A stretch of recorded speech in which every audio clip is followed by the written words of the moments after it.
Pero miren lo increíble, Yeshua tenía entre sus discípulos a un celote, a un hombre que estaba listo a matar y hacer lo que fuera por la libertad de un pueblo.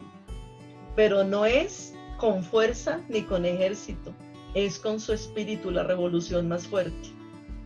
Y Yeshua en sus discípulos le enseñó a un celote a ser revolucionario, verdaderamente revolucionario. Y que nosotros en este Shabbat también recibamos la fuerza y el Espíritu de Dios para decir y para cortar hasta aquí muchas cosas que nos han sucedido y decir, Señor, entro en tu revolución. No serán mis gritos, no será mi carácter, no será mi estrategia. Ahora me vences tú y voy a ceder la carrera al Espíritu. Que sea tu Espíritu el que derrumbe las cosas, que sea tu Espíritu el que dé la victoria.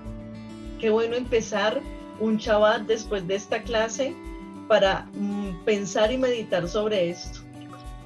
Quizás nos hemos cansado en muchas cosas, pero es hora de dar la verdadera revolución. La revolución no es con armas, la revolución no es hablar mal de los presidentes, la revolución no es acabarnos entre vecinos, la revolución no es salir de la congregación porque hay un hermano que no resisto.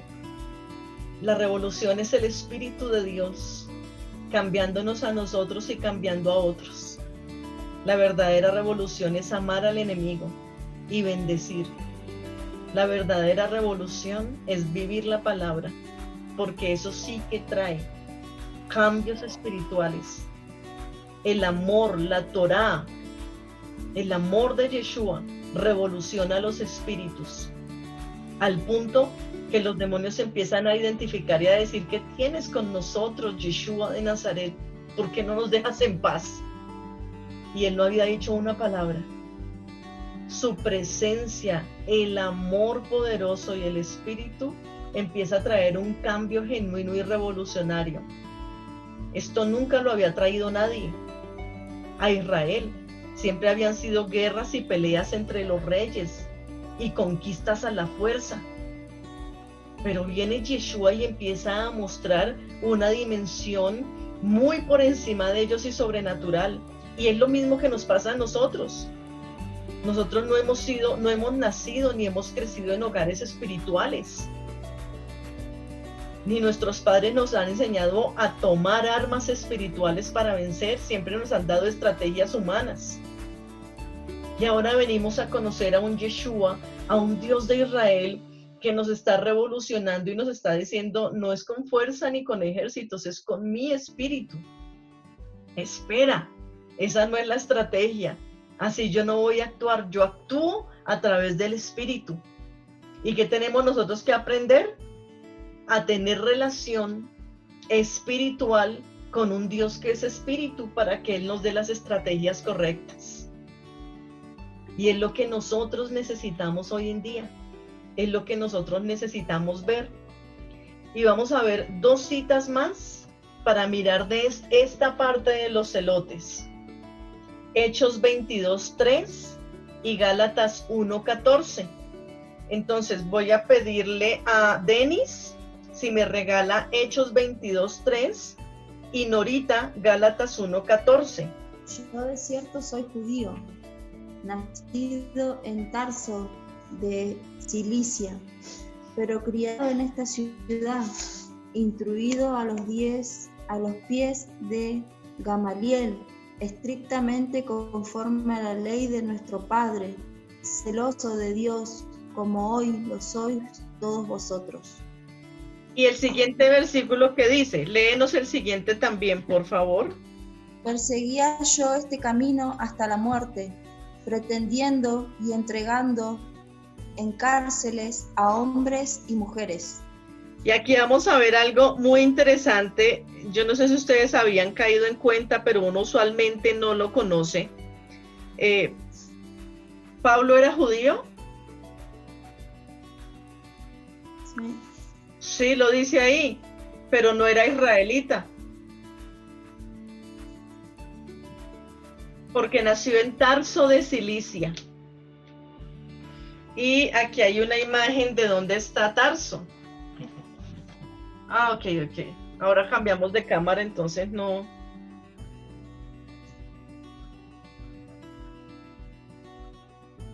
Está fuera de Israel. Pero dice, yo soy judío. Y hace una lista especial, ¿no? Soy judío, nací en Tarso de Cilicia.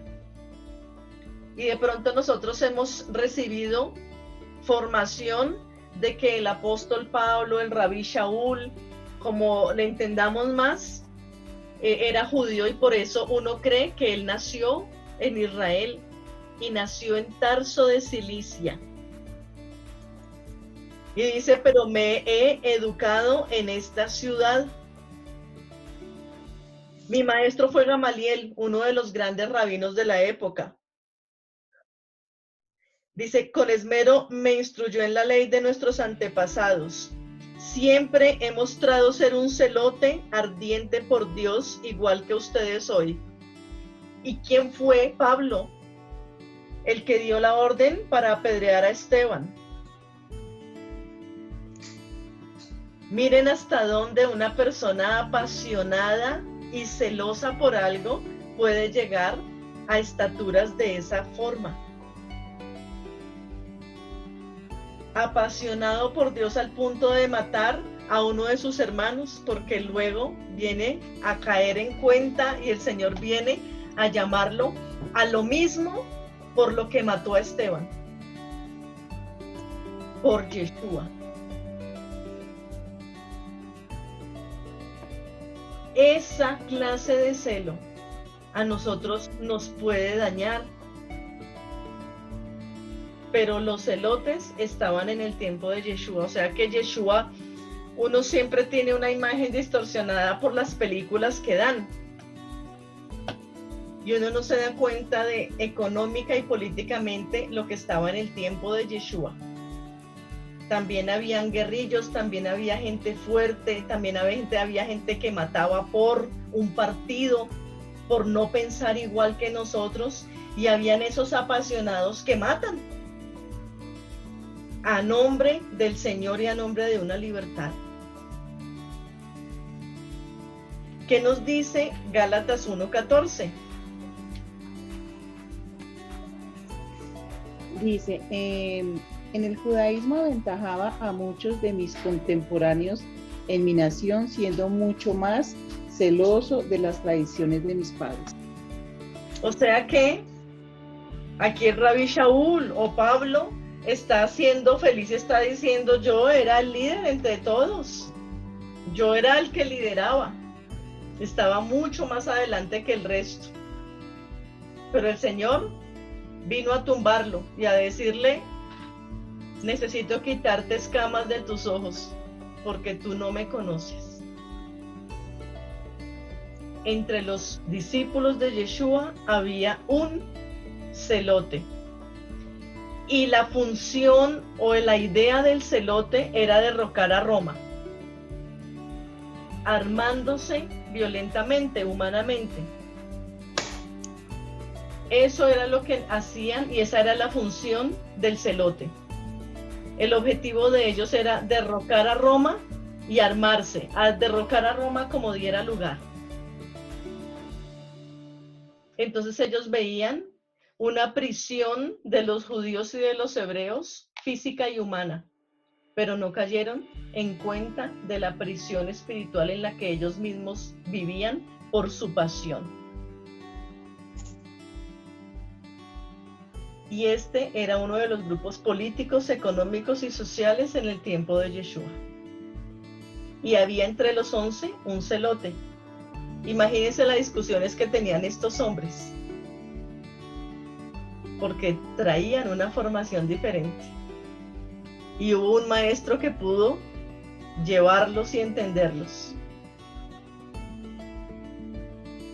Y había sido más fácil no llamar a uno de esos. Uno dice, hay uno tan peleón y tan de todo, no lo llamemos, dejémoslo lejos. Pero Yeshua necesitaba darnos equilibrios a todos y no hacer acepción de personas. En la Torá se muestran muchos tipos de personajes que traen este tipo de celo. Y mientras que estábamos hablando de este particularmente, recordaba a Pinhas. Fines. O Finés. Pinhas en hebreo sale Finés en la versión que manejamos, y en la que dice que fue tanto el celo que con una lanza atravesó a uno de su comarca o de sus parientes, cuando vio que entró a una de las tiendas porque había tomado una mujer de otro pueblo y había caído las plagas sobre todo el pueblo de Israel, y tomó la lanza y por entre la mitad de los dos, en el centro, a los dos con la lanza los atravesó. Y dice que después de esto fue que Hashem paró las plagas que ya había traído al pueblo, ¿no? De hecho, me estoy adelantando, creo que una o dos parashas más o menos con respecto a este relato. Pero ¿a qué voy con esto? Definitivamente lo que nos muestra este tipo de cultura y misticismo entre cada uno de ellos es que, así como en las 12 tribus cada uno tenía un rol diferente, cada uno tenía una particularidad distinta, por más que estuvieran unidos, todos los hijos no son iguales. Ahí es donde sale el gran refrán que dice: todos los dedos de la mano no son los mismos, aunque están en una misma mano. Del mismo modo, Yeshua está mostrando que los 12 que él tomó, por más que estuvieron en su mano, eran diferentes. Y esa diferencia no quiere decir que sea mala, quiere decir que es buena. ¿Y por qué es buena? Porque esa diferencia permite que haya un equilibrio entre uno y el otro. Si el uno es muy pasivo, pero yo tengo un celote, ese va a ser el que me va a afrontar aquí a este y va a traerme más yugo para decir: tú no te puedes salir de lo que dice la Torá, porque es que la Torá dice esto.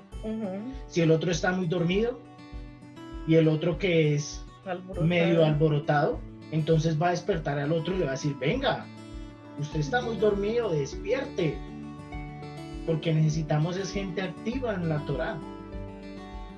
Y así sucesivamente. Por eso en las comunidades nunca pueden estar todos iguales. Siempre va a haber uno que habla más, otro que habla menos, uno que expresa más, otro que expresa menos.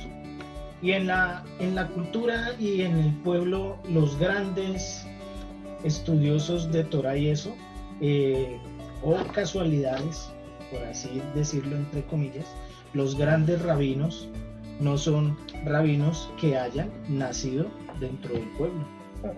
Son rabinos que hicieron la conversión al judaísmo y cambiaron el pensamiento judío, y son los grandes escritores de la Torá. Un gran ejemplo de estos está Maimónides, el comentarista muy famoso de la Torá, el rabino Maimónides. Rashi, un rabino francés. Y hay tomos y libros de estos varones de interpretación y de todo lo que han comentado con respecto a la Torá, pero han sido varones que han hecho la conversión al judaísmo. Cuando yo leíamos Hechos, me sorprendía porque Simón Kefa, o Pedro, como se le dice, definitivamente lo que él está mostrando aquí es que él no era del pueblo, pero que hizo una conversión al pueblo. Y el celo por Hashem fue tan grande que él apretaba a todos. ¿Y por qué? Porque definitivamente una cosa es cuando yo estoy en esta línea y no tengo a Hashem, y otra es cuando yo me acerco y ya sé quién es. Y entonces es algo muy parecido a lo que dicen el temor a Hashem. Y el temor a Hashem no es tenerle miedo a él. El temor a Hashem es querer yo acercarme más a él. Y a medida que yo voy cumpliendo cada uno de los mandamientos del Eterno, me va a acercar más a él, y eso va a hacer que yo tenga más celos por resguardar ese amor que él me ha dado. Y eso solo se ve en una cosa muy particular, y es que cuando se empieza a caminar en los caminos de la Torá, cuando empezamos a reconocer a Yeshua, no Yeshua romano, que nos han vendido, sino el Yeshua judío, es cuando el celo de nosotros cambia. Cambia porque yo reconozco cuál es ese Mashiach, que en la Torah dice, Mashiach ben David, Mashiach el hijo de David, y ese es el celo que debemos tener, que es un Mesías diferente, y que no lo conocíamos en su contexto original, pero que ahora que estamos en el conocerlo en el contexto original, es un celo que yo debo tener en mi corazón y decir, Él es mi Mashiach, Él es el que estamos esperando, ese es el que tiene el camino. Y eso es lo que le pasó a este varón. Eso fue lo que le pasó a este varón cuando decía él, yo me senté y a pesar de que los otros eran judíos de nacimiento, no tenían el mismo nivel de celo que yo tenía, porque aunque lo conocí después de, yo me sentaba con los grandes estudiosos como Gamaliel para poder escuchar la tradición de nuestros padres. Y esa es una gran diferencia. Y es a lo que cada uno de nosotros debemos llevar. A cada vez yo querer conocer la tradición de nuestros padres, la que está allá atrás, la que nos muestra a ese Yeshua en bambalinas, y que muchos rabinos en la historia han reconocido a Yeshua como el Mesías, pero no han podido decir, sí, mire, sí, este es, porque tal vez les ha hecho falta de una u otra forma ese celo, esa fuerza de levantarse y decir, sí, sí es. Entonces, el celote. Y uno dice, aquí estamos aprendiendo no para imitar a ninguno, sino para mirar que todos somos necesarios y para comprender los evangelios con política y clase económica. Hasta aquí no hay preguntas o aportes de pronto que alguien ya haya leído algo de los celotes y que pueda decir, uy, sí, nosotros sabemos o hemos entendido esto.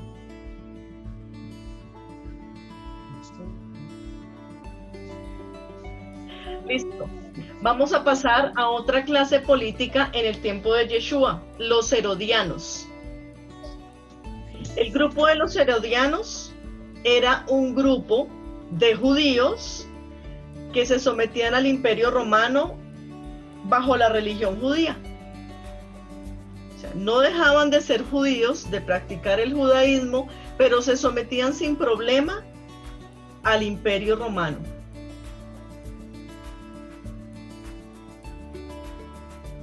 Y vamos a ver claramente, el herodiano y el fariseo siempre estaban muy juntos.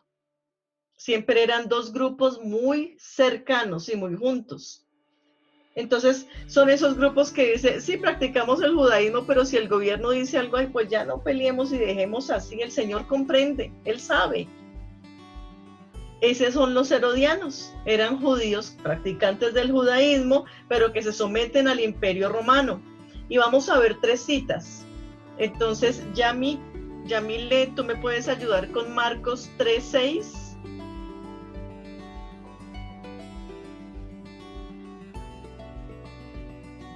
Voy a pedirle a Héctor si me regala Marcos 12:13. Y voy a leer Mateo 22:16.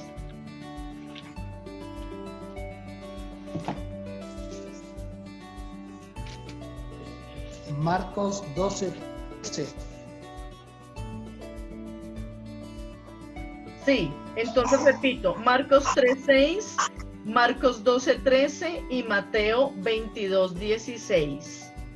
Norita, Yamile, perdón. Yamile, ¿cómo dice Marcos 3:6? Dice, y salidos los fariseos tomaron consejo con los herodianos contra él para destruirlo. Marcos 12:13.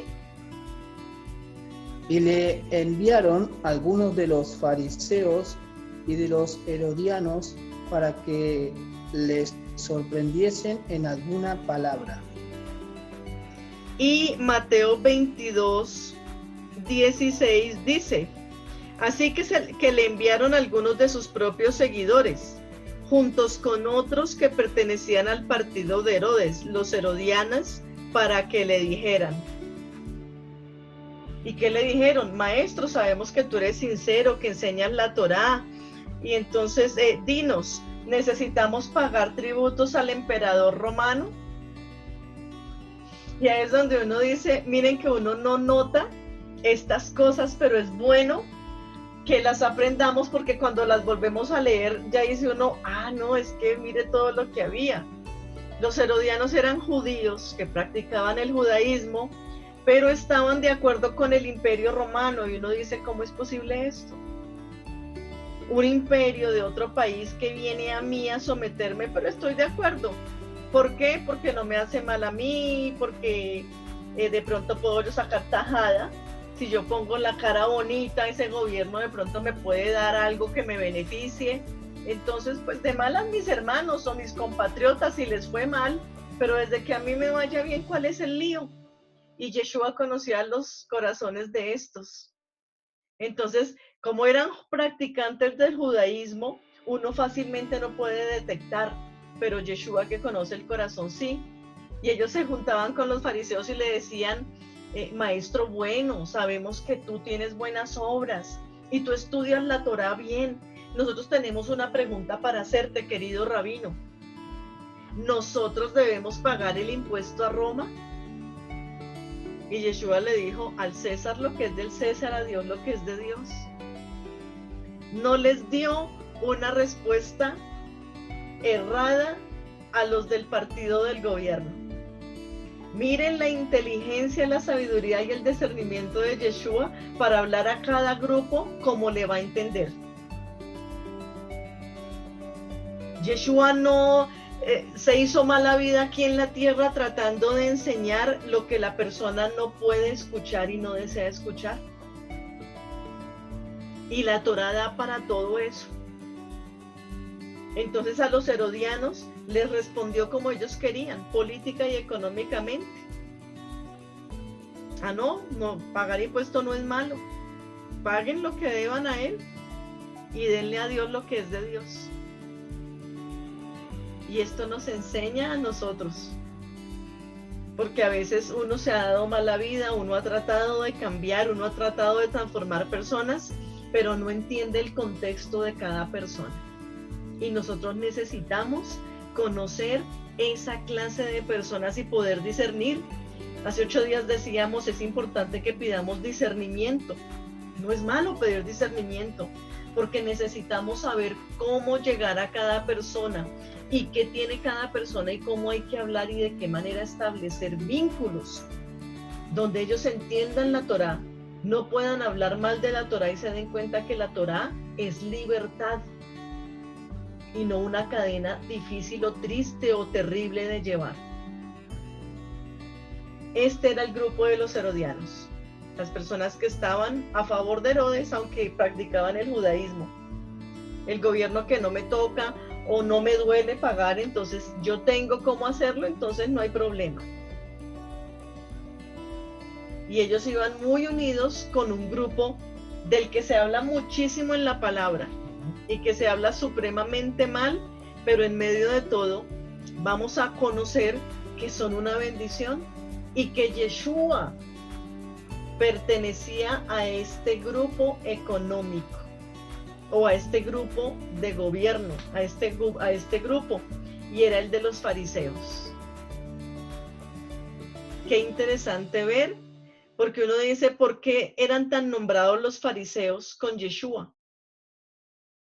Porque Yeshua la pasaba entre ellos y en las sinagogas de ellos. Y si él se la pasaba entre las sinagogas de los fariseos y hablaba tanto con ellos, entonces era el grupo cercano a él trabajar y a él establecerse. Y miren cómo nuestra mente grecorromana, que nos enseñaron desde siempre, hace que uno rechace al fariseo. De hecho, para uno ofender a alguien porque tiene doble moral, uno le dice no sea fariseo. Y por todas las pruebas que me da la Torá, parece que el Señor Yeshua era del grupo de los fariseos, que era un rabino reconocido por los fariseos.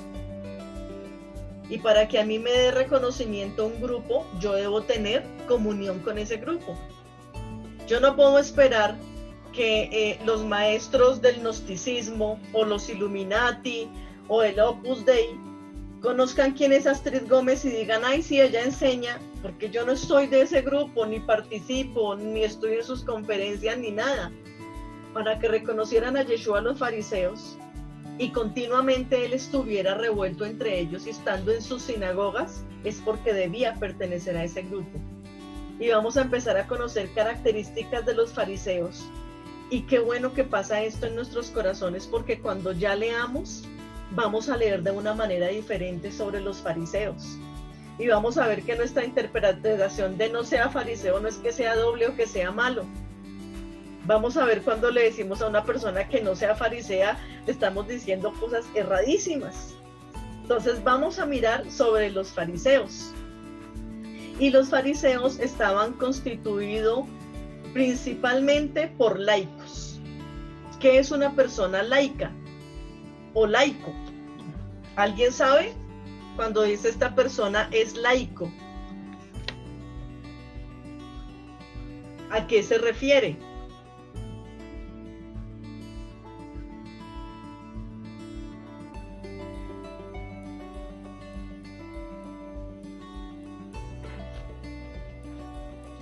El grupo de los fariseos estaba constituido principalmente por laicos. Laico es que es independiente de toda confesión religiosa.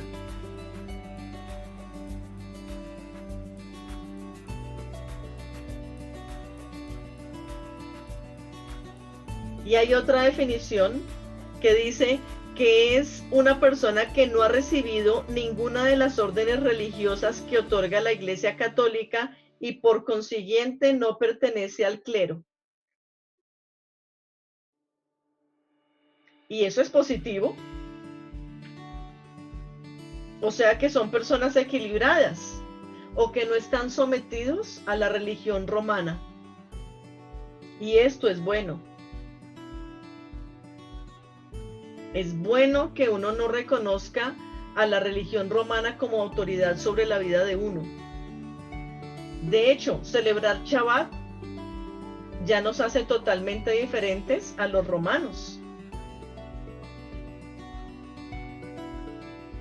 ¿Verdad? Ya nos hace totalmente diferente y aparte de ellos. Y los fariseos eran laicos. Ellos no aceptaban esa comunión con Roma. Y uno dice, interesante, porque eso uno no lo sabía. Y fariseo o perushim, como lo vemos en el hebreo, viene de la raíz de kadosh y de kiddushim. Es como estar separados y estar santos, apartados para. El fariseo era un apartado para Dios. Por eso siempre vamos a encontrar en las historias de los evangelios que los fariseos continuamente le están hablando de Torah a Yeshua y lo están tratando como un rabino. Ellos no le trataban otros temas que no fueran de la Torah. Para ellos era muy importante que los rabinos y los que estaban en cabeza y enseñando a grupos de discípulos tuvieran la Torah suficiente para hacer las cosas bien. Imagínense el concepto errado que tenemos de los fariseos y uno dice, ese concepto lo aprendimos de Roma, que pasó al cristianismo y los cristianos que éramos nosotros también lo pensábamos así y siempre rechazábamos a los fariseos. Pero si Yeshua está en ese grupo, también estábamos rechazando a ese Yeshua judío. Y efectivamente nosotros lo rechazábamos. De hecho, una de las peleas usuales que tiene uno cuando llega a las raíces hebreas es ¿y por qué no le puedo seguir diciendo Jesús? Y solo el Espíritu puede convencerlo a uno de que no se llama Jesús sino Yeshua. Y eso lo traíamos muy implantado por la conciencia romana, de iglesia romana. De decir no a los fariseos y por ende tampoco no a Yeshua. Yo de pronto quiero hacer un recorderis y para que Héctor y Denise puedan ajustarse aquí un poquito. De todos estos grupos que hemos estado hablando y de los que posteriormente se hablarán, no es casualidad que los fariseos es uno de los grupos más antiguos que hasta el día de hoy en el pueblo de Israel está. A diferencia de otros que ya no existen, que desaparecieron. Pero el pueblo de los fariseos hasta el día de hoy es uno de los pueblos que está vigente en la tierra de Israel. O que guardan esa línea, la línea farisea. De hecho, de los 3 grupos más nombrados en la Torá, en la parte espiritual o de Torá, están los fariseos, los saduceos y los samaritanos. Y hasta el día de hoy se nombran y se establecen y uno los puede reconocer por eso que son escuelas de Torá, fariseos, saduceos y samaritanos. Son los grupos que todavía persisten. Y vamos a ver características de los fariseos. Esta de los fariseos nos va a quedar en segunda parte, pero igual vamos a abrir el tema porque es necesario e importante que empecemos a abordar el tema de los fariseos y que el Señor empiece a limpiar nuestra mente y nos dé la oportunidad de mirar a esos fariseos, a esos escribas, a esos samaritanos como Él los vio y no como nos los trataron de enseñar antiguamente con Roma metido. Entonces, los fariseos, características, a ellos les gusta la estricta observancia de la Torá. Esa es una característica del fariseo, estricta observancia de la Torá. Por eso siempre los fariseos se le arrimaban a Yeshua y le decían, ¿cómo es lo del diezmo? ¿Cómo así que no se lavan las manos? ¿Cómo así que pasa esto? Pero en la resurrección entonces, ¿quién va a ser? Pero ¿y por qué esto? Siempre estaban diciéndole, ¿cómo interpretas tú la Torá? ¿Cómo tú sanas en día de Shabbat cuando el Shabbat no se hace nada? El Señor dijo que no se hiciera. ¿Cómo lo haces? Esa era la lucha del fariseo, de entender y hacer la estricta observancia de la Torá. Y Yeshua a ellos le respondía fuerte. Y uno dice, uy, terrible cuando les dice sepulcros blanqueados. No, para nuestra mente occidental. Pero para un judío ellos entienden totalmente que el sepulcro blanqueado era el que se había justamente blanqueado para que yo no lo pisara y no me impurificara para entrar al templo. Entonces un sepulcro blanqueado no era malo. El sepulcro blanqueado es una señal de que yo no pase por ahí para que yo no me impurifique. Y las señales no son malas. Lo malo es pasar por encima de la señal. O si no, pregúntenle al que en un barranco donde dice no pase, siguió con velocidad derecho. La señal no fue mal. Lo malo fue yo seguir en el carro derecho y no respetar la señal. Entonces vamos a mirar y a comprender por qué Yeshua les hablaba como les hablaba. ¿Quiénes eran los fariseos? Los fariseos eran el pueblo de la Torá. Eran los artesanos, los pequeños comerciantes, los campesinos que seguían el judaísmo. Y miren que, bueno, yo no sé ustedes, pero debido a la enseñanza que yo recibí siempre, con influencia romana, yo pensé que los fariseos eran los de más plata. Y resulta que no, eran esos pequeños comerciantes, nosotros, los artesanos, las personas que amaban la Torá y los campesinos.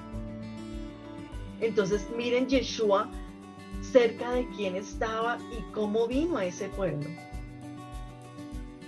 ¿Quiénes eran los fariseos? Eran los que querían ser separados de las demás. A ellos los querían separar de todos los demás porque muchas veces eran ignorantes de la Torá. Entonces eran fariseos no porque supieran mucho, sino porque necesitaban saber de la Torá.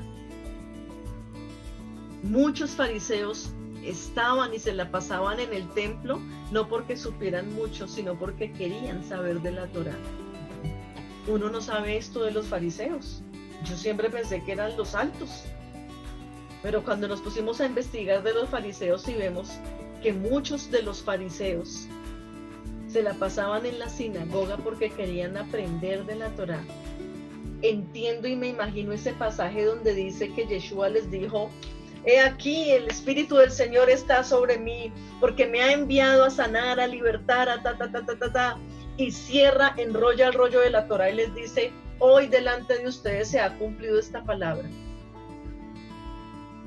Si yo estoy aprendiendo y me han dicho el Mashiach es todopoderoso, viene así, y viene un rabino a decirme esto, ¿cómo no me voy a enojar? Claro que yo me enojaría,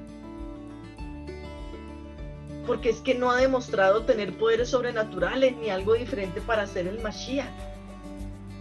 Y él dice que él dijo eso y se sentó entre ellos y empezó a hablarles. Y uno dice: wow, empiezo a entender y a ver a los fariseos un poco diferente. Y ahora entiendo por qué Yeshua se la pasaba tanto entre fariseos, porque en medio de muchos fariseos habían unos que querían aprender la Torá realmente, que anhelaban conocerle y estar ahí. Otra característica de los fariseos: ellos se preocupan mucho en las leyes y las tradiciones para que otros y ellos también las cumplan.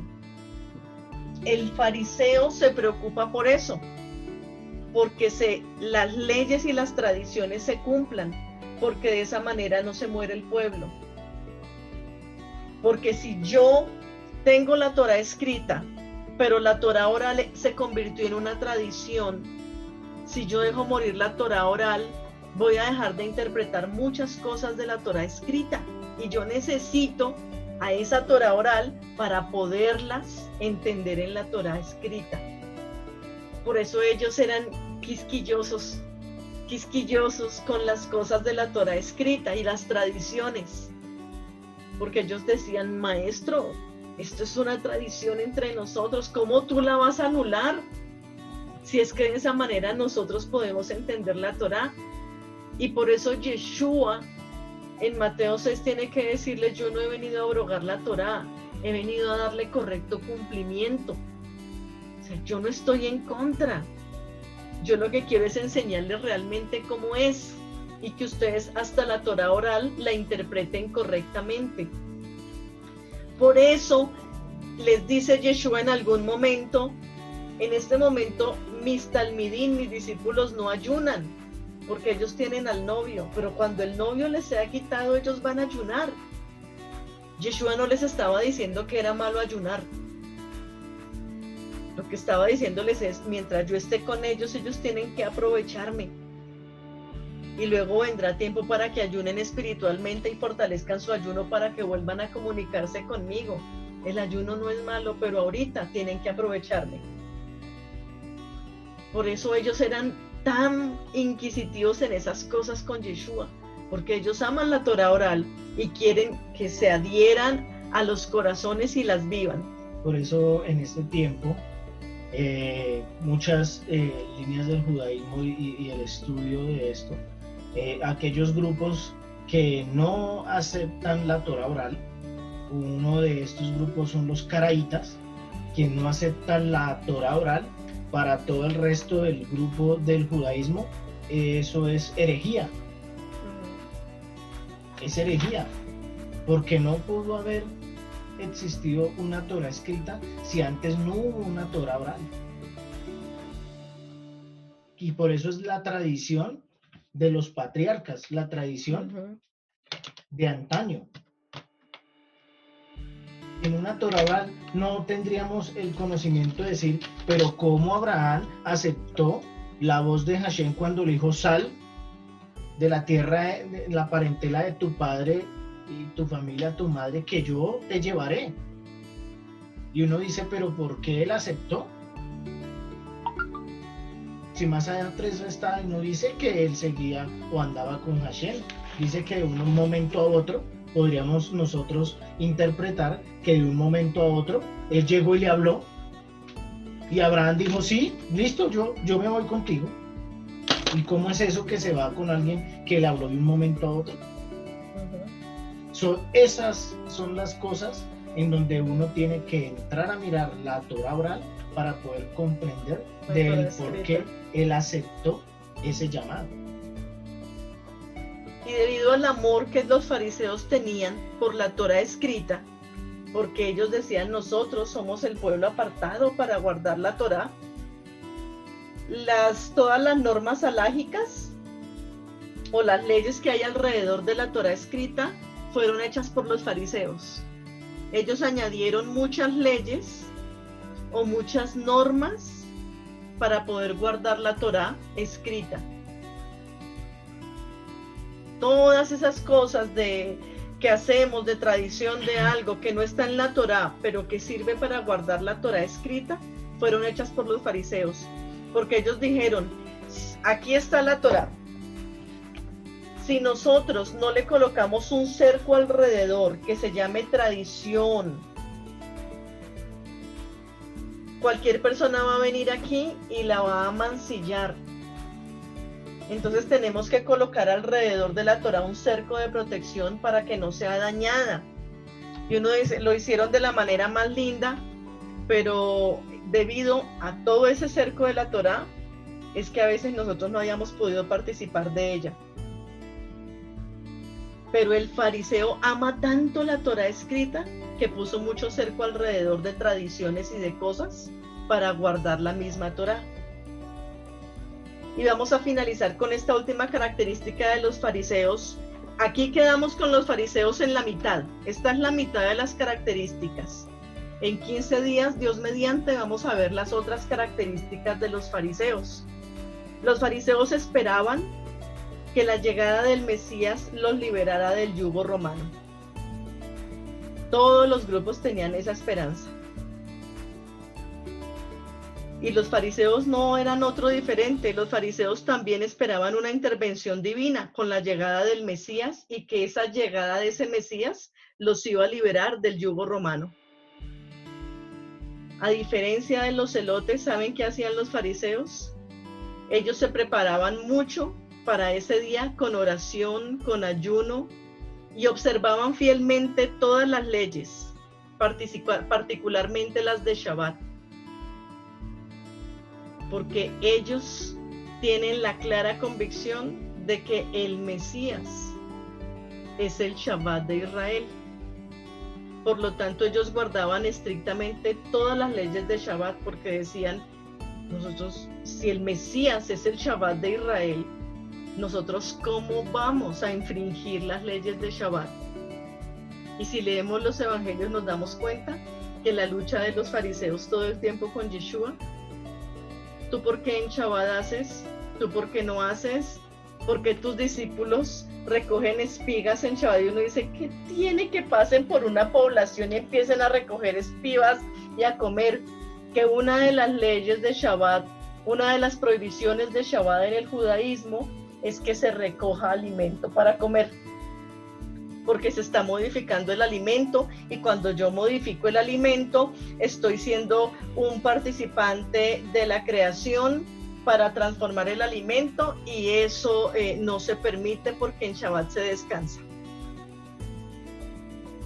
Todas esas normas y las leyes de Shabbat las crearon los fariseos y por eso le peleaban tanto al Señor y le decían, ¿tú por qué haces eso en Shabbat? ¿Por qué tus discípulos lo hacen? ¿Por qué no ayunan? Porque ellos anhelaban fervientemente la llegada del Mesías para liberarlos de Roma. Y ellos decían, si el Mesías es como el Shabbat para nuestra vida y nuestra liberación, la forma de demostrarle al Señor que lo amamos y lo esperamos es guardando estrictamente el Shabbat. Entonces ellos fueron los que crearon las 32 o las 47 leyes de lo que no se debe hacer en Shabbat. No cocinar, no coger, no doblar ropa, no colgar ropa, no caminar mucho, no amarrarse los zapatos porque eso es trabajo, eso es una creación y en el Shabbat no se crea nada, no se esfuerza. Todas esas normas de Shabbat lo hicieron los fariseos porque le estaban mostrando al Señor que lo aman y que quieren guardar y hacer todo lo mejor en Shabbat para amarlo. Entonces, imagínense, en medio de todo, empieza uno a estudiar y a conocer otra parte de los grupos y a entender los diferentes. y a decir a nosotros nos ha faltado mucho celo, mucho amor, muchas ganas.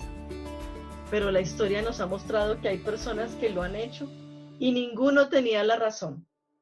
A todos los grupos les faltaba Mashiach, como a nosotros también. Ninguno de nosotros tiene la razón ni la perfecta verdad. Él es el camino, la verdad y la vida. Y bendito sea el Señor por eso, porque el día que alguno de nosotros digamos que tenemos la verdad total de algo, estamos negándolo a Él.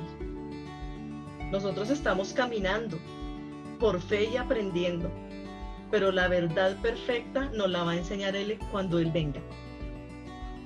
Lo que hoy decimos que es verdad y que es así, mañana con otros estudios y con comprobaciones que nos hagan otros hombres podemos decir, ayer era así, pero hoy hemos aprendido que mejoramos, es diferente y se transformó la verdad. Entonces es importante eso. Por eso en cada ciclo de estudio de la Torá, aunque aparentemente estudiamos los mismos libros, pasa exactamente eso. A medida que se va estudiando, vamos aprendiendo nuevas cosas y esas nuevas cosas nos van llevando a una profundidad diferente y en donde vamos a empezar a nosotros irnos acomodando y ajustando y decir, sí, lo que en su momento creímos que era verdad, no, mire, ahora hay que ajustarle aquí la tuerquita porque es un poquito más allá, no es como lo veíamos.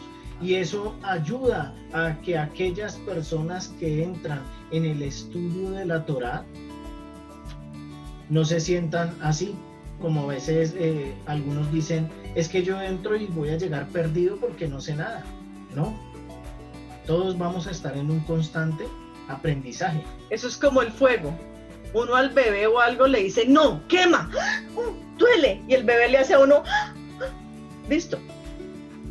Años después, uno le dice, no, es calor, es aquí, puedes poner la olla acá, pero lejos. Y uno dice, bueno, ya es el conocimiento de un niño de 10 años. A los 18, ya uno jugó con la vela y uno hacía así, uno dice, ay, no me quemé el dedo, y pasé el dedo, uy, tan chévere.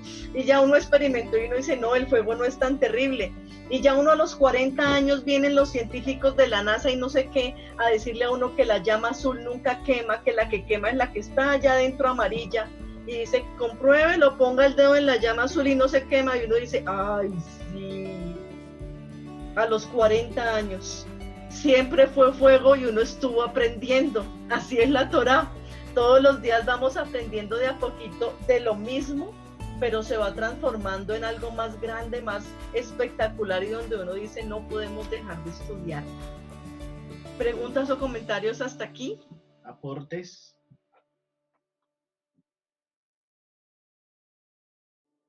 Yamile. Pues lo que hemos visto, digo yo, no, siempre se ha mostrado a los fariseos como imponentes y como que son los que saben más. Sí, ellos siempre lo que uno ve o lo que ha leído es como se las saben todas. Pues me parece a mí, ¿no? Sí, no, teníamos un concepto muy feo de ellos y muy alejado. De hecho, uno quiere insultar a alguien y uno dice, uy, no sea fariseo. Como imponentes. Sí. Y vamos a ver que lo que querían era, tenían mucha sed de conocer de la palabra, mucho deseo, en medio de todo.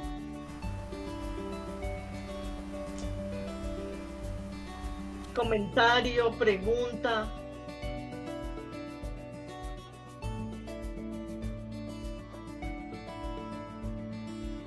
¿Todo bien? Héctor, Denis, Norita, Angélica. ¿Todo bien? Todo bien, estamos aprendiendo, escuchando y sacando clipos. Muchas veces tenemos. Sí. No, sí. Tenemos que aprender y que abandonar la mentalidad grecorromana que hemos tenido toda la vida. Pero qué bueno que podamos aprender y ya cuando uno lea la palabra, uno ya no va a tener tiempo de odiar o de rechazar algún grupo, sino a todos amarlos, porque de todo tenemos algo en nuestra memoria y en nuestra mente. De todos hemos tenido un poquito. Y uno dice, Señor, gracias por mirarme a mí, por haberme aceptado así y poderme amar.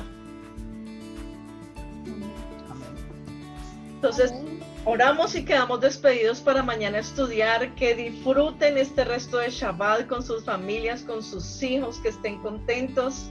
Padre, gracias por este Shabbat, nuevamente gracias. Gracias por darnos la oportunidad de estudiar un poquito, Padre. Gracias porque este estudio nos va a ayudar a no juzgar a nuestros hermanos, ni a condenarlos, sino a ver que todos, Señor, necesitamos pasar por tu corazón para verte con amor y para ver a la gente con amor. Y gracias, Señor, porque tú eres el único que tiene la verdad y nos la revela mejor que lo haría un hombre. Te bendecimos en este inicio de Shabbat. Gracias. Gracias por los hijos, por los esposos, por la familia que nos das en esta noche de Shabbat. Y, Señor, quedamos con nuestros corazones y nuestras almas preparadas para mañana. Gracias, Señor, en el nombre de Yeshua. Amén.